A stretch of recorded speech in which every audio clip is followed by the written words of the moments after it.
Welcome to the Build Business Acumen podcast, where we deliver practical knowledge and powerful guidance.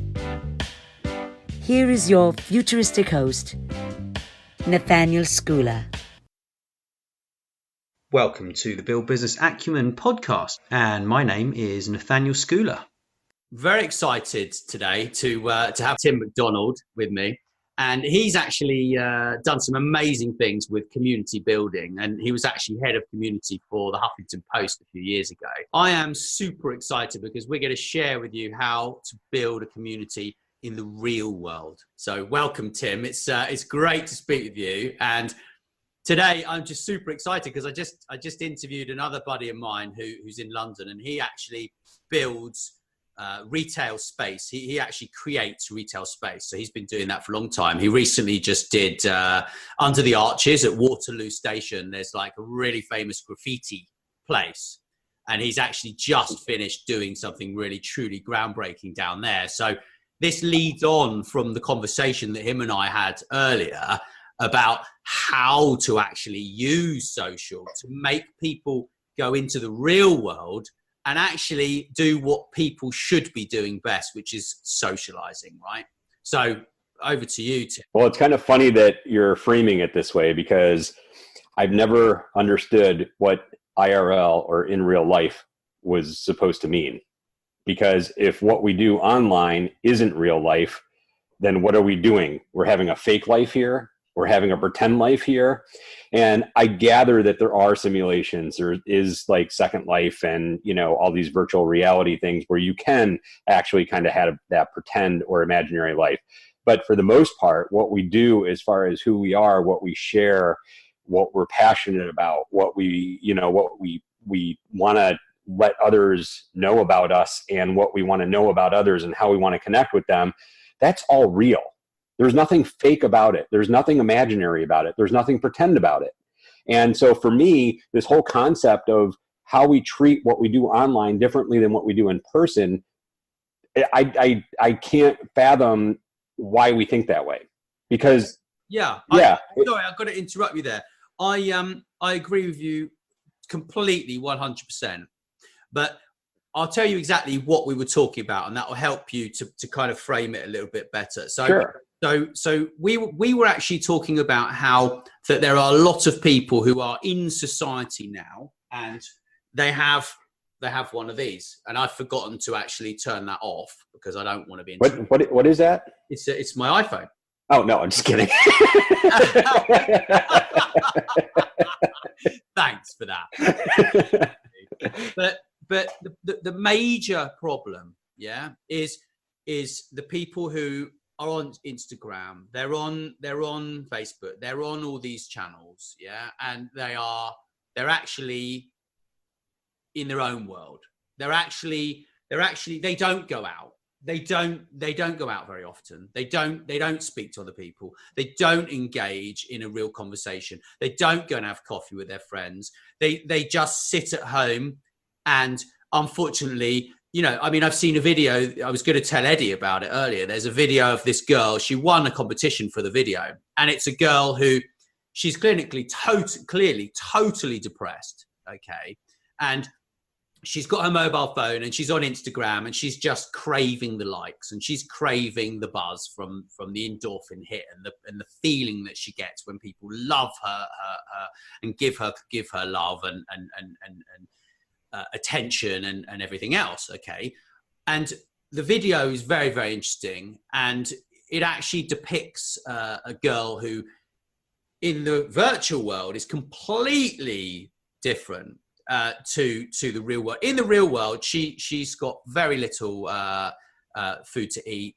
She's not working. She doesn't go jogging. She doesn't have any friends. She doesn't invite people over for food. She's not drinking wine with her friends. She's drinking on her own. But in the real world, or her imaginary world, she is drinking wine with her friends. She's cooking amazing food. She's going jogging in the morning. But in the real world, she's taking pictures of all of these things and designing this like-based vision of what she would like her life to be like, but actually it isn't. And And, you know, suicides are real. Yeah. Depression is real. Right. And, you know, and this happens to a lot of people, but so that led me and Eddie, you know, to talk about what retailers could do to get people to go to their environments, and actually how the high street is changing and how that's actually developing into more of a space, an open space, a free space, a space where people go to meet each other. They go to have a conversation. They go to actually engage, because, you know, we're like chimpanzees, right? Like we don't like scratch each other's mites and stuff, but we go and we engage with our friends, and that's what we should be doing, you know. And it's quite sad that people are so addicted to their phones that they walk around like this and they don't have a conversation. You and I are from a different generation than a lot of people, but I think it's true with any generation. I do. I think it's true with any generation. Okay. The thing that we're succumbing to in this world is we're mistaken fame for relationships. You know, the likes, the engagement, the number of followers is all fame. Fame is fleeting.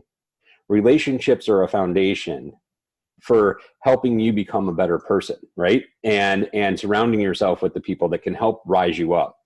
And that, I mean, I learned this lesson so early on when I first got on social media 11 years ago now, when I thought that I could just do everything from online.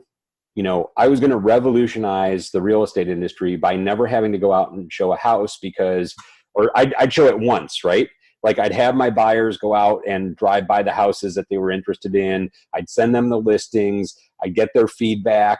And then once they narrowed it down to like 5 homes, I'd spend one day with them. We'd go look at those 5 homes. They'd pick one that they wanted, put an offer in. I'd be done. I'd spend like an hour, 2 hours with them, you know, in person, but everything else would be done online. And I'd give them a discount for being, you know, my services not being every week or every day. Right. And it never happened that way. Buyers still want to go in. They want to look, they want to look, they want to go in, they want to look, they want to go in, they want to look, and they want to look some more. And when we start looking at that and doing that, you know, it just dawned on me at that moment that no longer could I sit behind my computer if I wanted to form the relationships with people to trust me to bring them into these homes and show them. And so what I started doing was I started connecting with people using social media to meet up in person. Yeah. And, you know, some of the first things that I did was just look for people. I'd search for people in my local area, and I liked eating sushi. And I'd say, who wants to go eat sushi today? And maybe one person would show up. Maybe nobody would show up. Maybe 3 people would show up. But usually what happened is one person would see it, they'd show up, and they would connect me with somebody else. Or maybe I'd say, hey, do you have anybody else that you want to invite that wasn't on social media that I didn't know? And they'd bring that person. And I met so many people through social media. I did sushi tweet ups. I love riding bikes. So I do bike riding tweet ups where we'd meet in Chicago or out in the suburbs where we were, and just ride our bikes. And, you know, it wasn't about us just all posting pictures. Of course we did that, you know, all together at the end or at the beginning, you know, just saying that this is what we were doing, but we weren't doing it when we were riding. We were enjoying the ride. We were enjoying the conversation. We were enjoying each other in nature. And that was really the genesis of what social media was capable of doing. It was capable of being a vehicle, a tool that helped connect us in person. Right. And you could meet people that you never would have imagined meeting before. Because yes. I know, and you probably know this too, right? It's like, you know, you meet people in your local neighborhood, you know, that shop at the same shops that you go to, that grow up on the same street or the same neighborhood that you live in. You meet people that maybe go to your church or your religious organization. You meet people that you went to school with, or that if you have kids, that your kids go to school with. You know, in the civic organizations that you get involved with, you meet people through that. But it was a very narrow lens of the type of people that you could meet in those types of environments. What social media did was it opened it up to the world. You know, now I can connect with somebody in in Thailand or in Copenhagen or in Nigeria or in the UK. And it's just amazing to me, the people and the relationships that I built over time just through social media. And some of these people I've never met in person. Yeah, well, we haven't met yet. No, no. But the thing is that we have a common goal, right? Is that, well, we have a few, but we want to share information, yeah, to build relationships and make the world a better place by us giving that information away, right? That's what we share. And we share the love of social media and the love of new technology and the love of people, right? But like, I mean, I've done the same thing. I only got onto social media probably 9 years ago, I would say. And before that, I used to think Twitter was for twits and all this. And what I did, it was very strange. I actually was selling beer about 9 years ago for a few different breweries. And I was selling drinks brand design. I had 3 jobs. And I had and I was working really, really hard, and I actually managed to bump into someone in a bar. I went to the manager behind the bar, and I said, "Oh, I'd love to sell you guys some beer." And this guy said, "Oh, well, I can't help you. We're part of the." It was actually the biggest chain of pubs in the UK at that time, and restaurants and bars. It was massive, yeah. And I spoke to this guy, and he said, "Well, I can't help you, but don't worry. There's a lady over there on that table. You go speak to her. She's from head office." And I just so happened to be in there on that day. And I said, "How can I connect with you guys?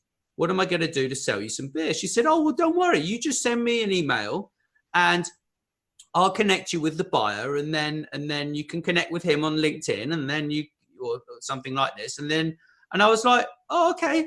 And I kid you not, within a week and a half, I managed to connect with the guy on LinkedIn, send him a follow-up email, and go visit him at head office. And I had a technique I brought from the wine industry, which I used to go and take a fresh, cold draft sample of beer with me and fill it up in these containers. And I would take this to every client that I wanted to get. And I had like 100% conversion. I'm not kidding. I would turn up, in my tweed jacket with my nice shirt on, nice brogues and jeans. Yeah, that was my style back then, right?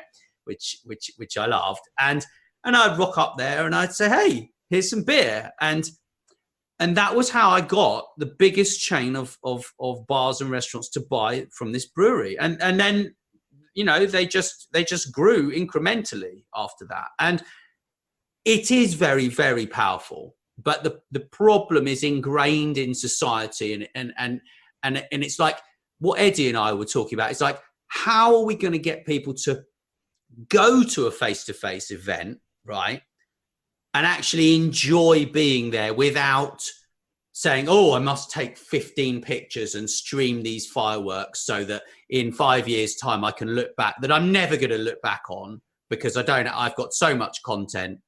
And it's like, well, how are we going to keep people from doing that is what we were talking about. And it's about making that experience so amazing that they're going to love it, right? And it's like what you're saying about sushi and,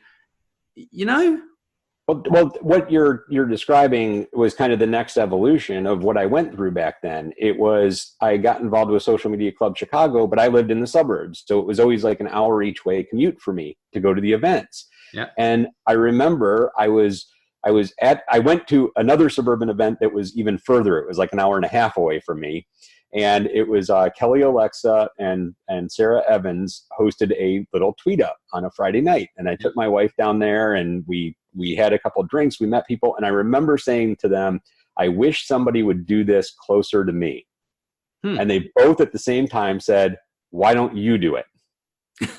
and it just was like, I can't do this. I can't bring people together like you did. I'm not you. I don't have the follow. I was in that fame thing, right? Like I needed people to already know who I was to do this.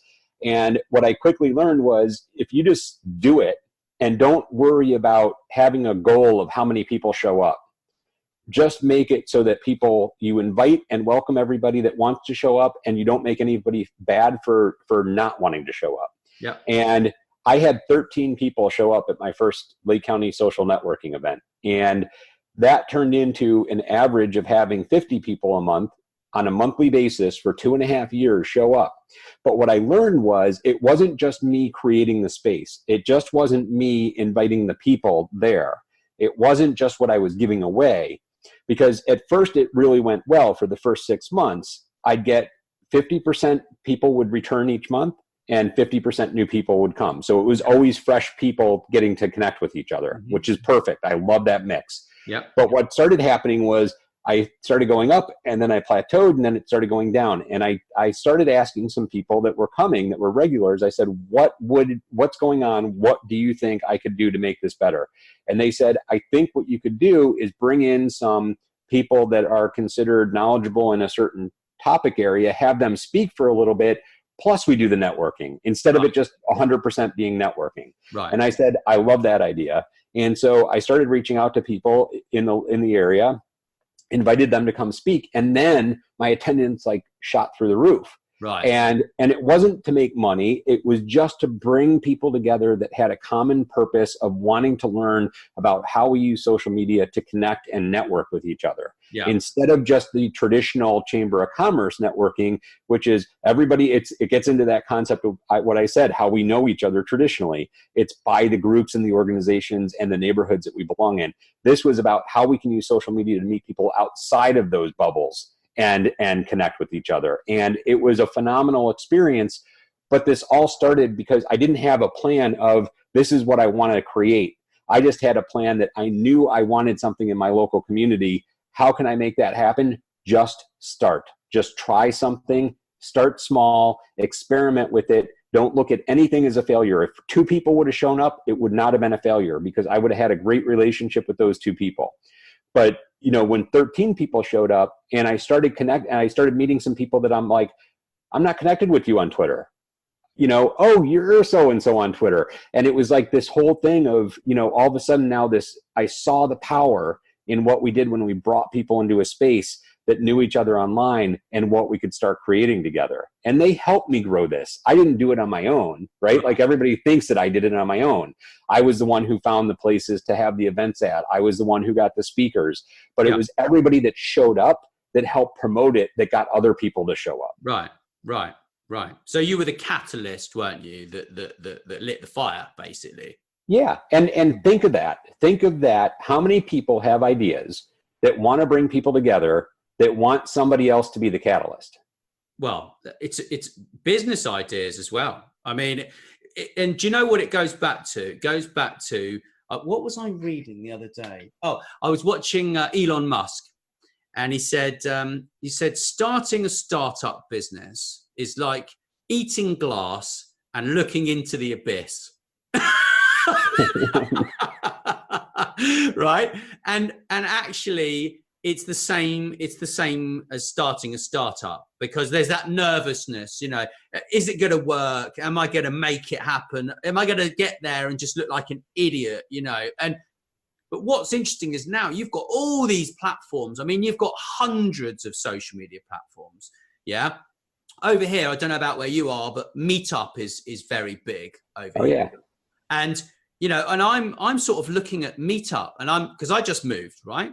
I just moved into a city, yeah, not a very big city, and I'm like, okay, so what groups shall I join? I'll think about it. I might join the Chamber of Commerce because that may be a good business focused group for me to join, right? And I was just thinking, okay, so my dad used to run a business 18 miles from here for 25 years. So he's the person I'm going to ask, because I want to do business the old school way. Yeah. I want to go to the right events. I don't want to mess about with, because generally free networking groups, whilst they're a great way to meet people and everything else, from prior experience, they generally, a lot of the time, full of people that just want to spot your badge. And the technique, I've seen it so many times, because a friend of mine wrote this book called the Networking Survival Guide before he passed away a couple of years ago. He wrote this book, and him and I used to always talk about it. And you could see these people. So over here, there's a guy, right? And I'm just talking to him. His name's John. Hey, John, how you doing? And you're having a conversation with John. And then literally you're in the middle of what you're saying. Yeah.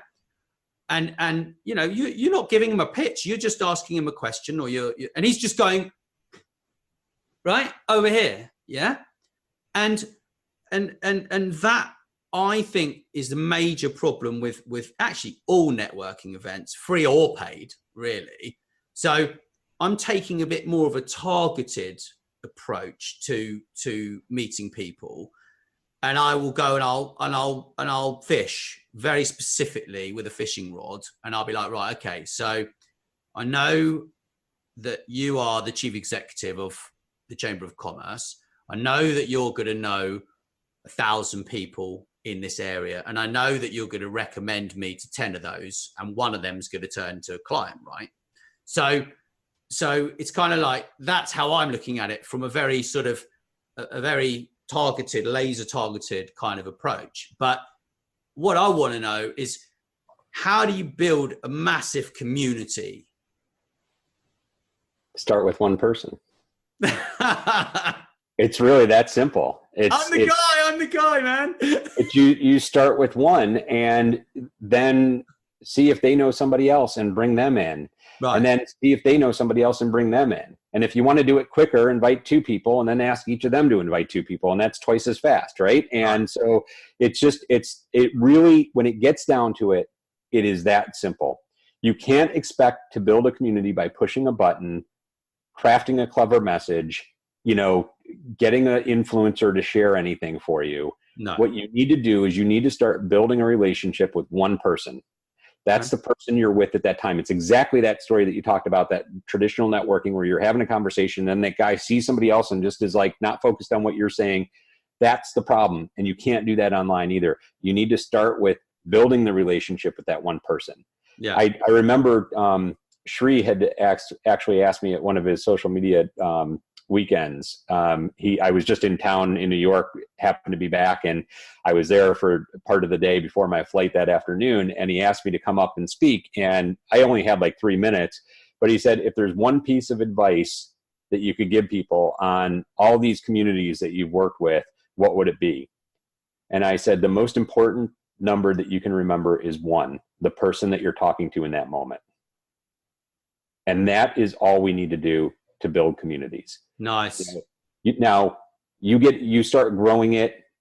This gets down to what you're talking about, how you're laser focused on who you want to go after. Yeah. You know, don't send me a message, you know, to your general mail list if I'm a specific segment of your mail list, right? Yeah. I can't tell you how many women entrepreneurs, you know, I'm very supportive of, that sell products to women, that I get emails that say, hey, Tim, have you tried our bra? You know, our newest bra. And I'm like, you know, how hard is it to send me one saying, dear Tim, do you have a loved one, a girlfriend, a wife who, you know, who would like, I mean, just do something that the messaging is a little different so that I know you're talking to me. Yeah. Not to just everybody that's on your email list. Yeah. And that's how you start, you know, I'm not saying like we can't automate things. We can't do things in mass. The most important number being 1 doesn't mean that we always need to be one-on-one.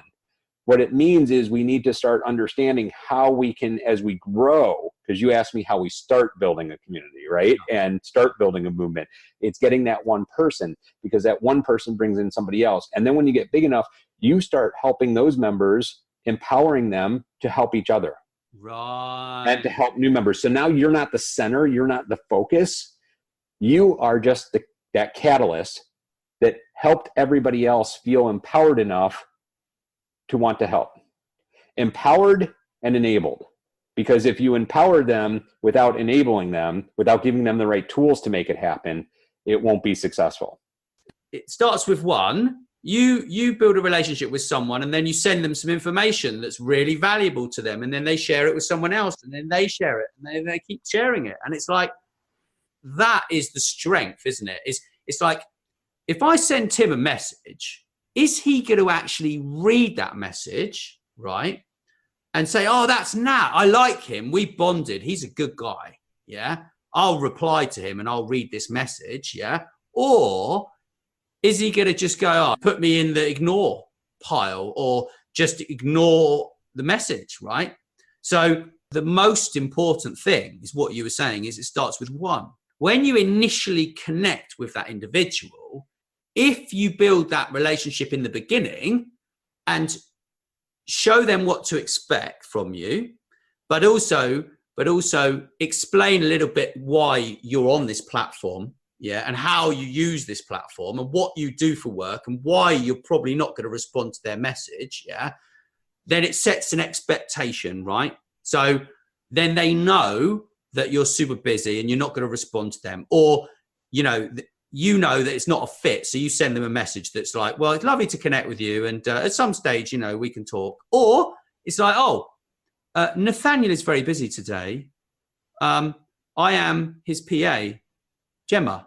If you have any business requirements from him, please let me know, and I will pass on a message and see if we can put you in the diary, right? So for me, as an individual, it's about how warm you're going to be and how cold you're going to be based upon who you think you're talking to. Yeah. However, I agree with what you're probably thinking, which is, but you don't know who they know, because it is about who they know. Yeah.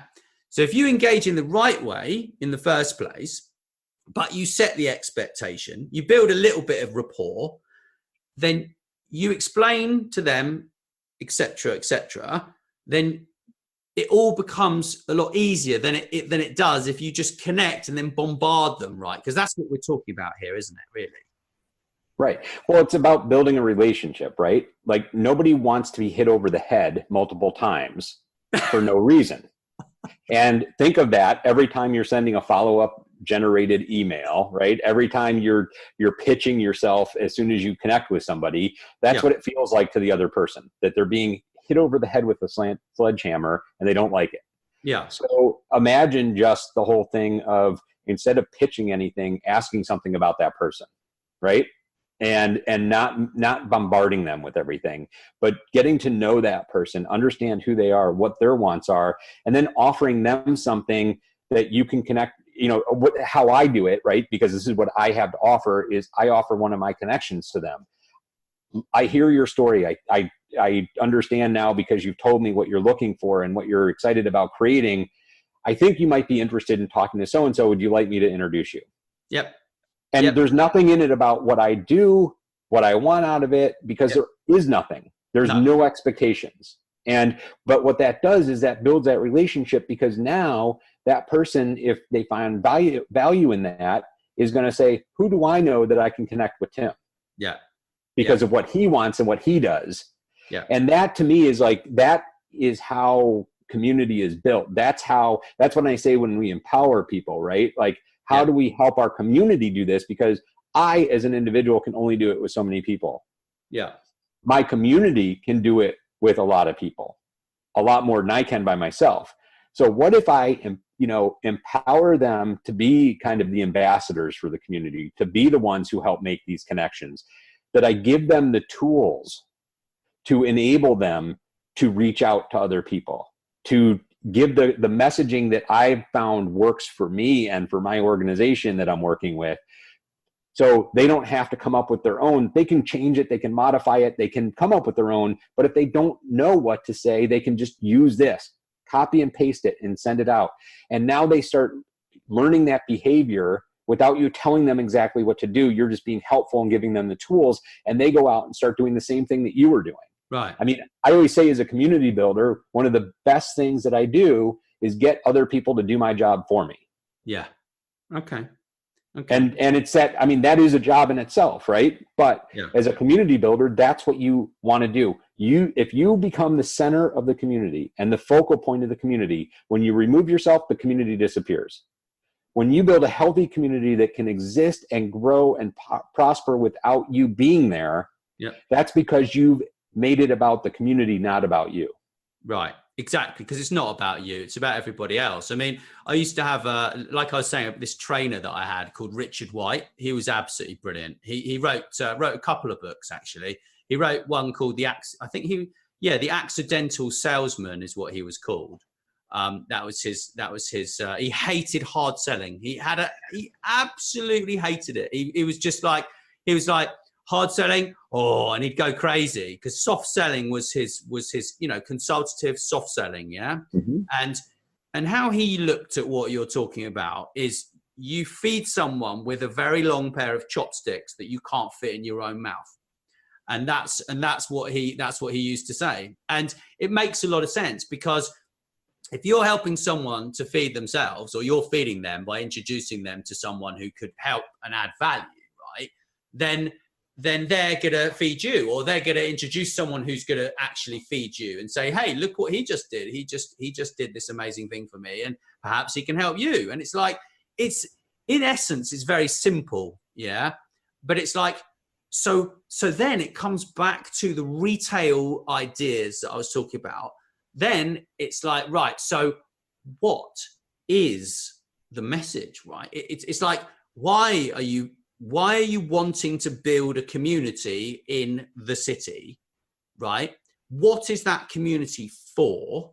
Yeah, right. Mm-hmm. And what sort of people do you want? Is that a sensible thought process? Yeah. Well, I think, the first thing is you need to understand, what you're looking to get, right? I mean, that's, as a business owner, that's what you want. But you can't say, I want to have more sales, and tell your community, I want to have more sales, so I want you to like me, or I want you to come to my event, or I want you to come visit my business. It doesn't work that way. Right. So if that's your goal, right, is to get more business, now start backing it into, what does this look like for the community? Right. Who is that person in the community that we want to go after? And then start looking at what the value is to that person. Mm-hmm. I mean, we've talked about this, and I know this is what you're good at too, is kind of coming up with these personas, right? Of who is that customer that you're looking to send that message to, so you know how to talk to them. Yeah. Well, in addition to talking to them, it's, how are you delivering value? How are you giving them what they want out of being part of it? Because not everybody in your community needs to be somebody who's going to purchase from you. Exactly. Like we've talked about, they can be referral traffic for you. They can do word of mouth with their network to get people to buy from you. They can help promote you if they're good online or good in the local community, or have an email list that they can send out messages about your product or service that they can do. So your community isn't just your consumers. It's a lot broader than that. So start looking at all those different personas of those people that you can have that would be interested. But the key is, and this is what most people forget, is it's not about what you want. It's about what they want.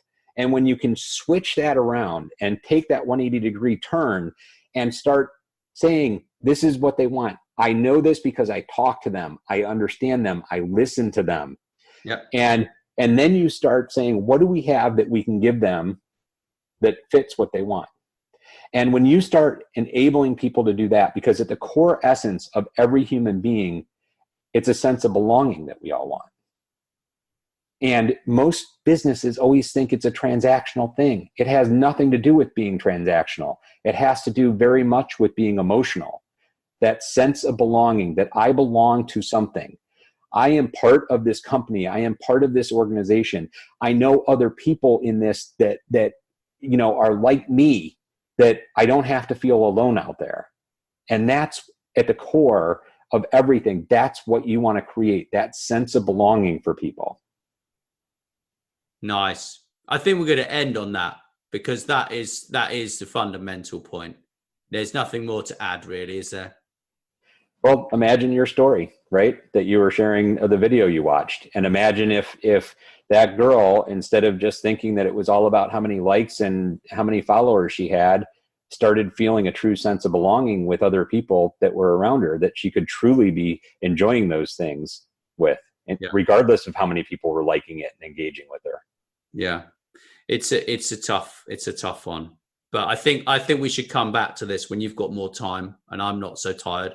I just did this other interview. It's very tiring. It's amazing when the brain really works that hard. Yep.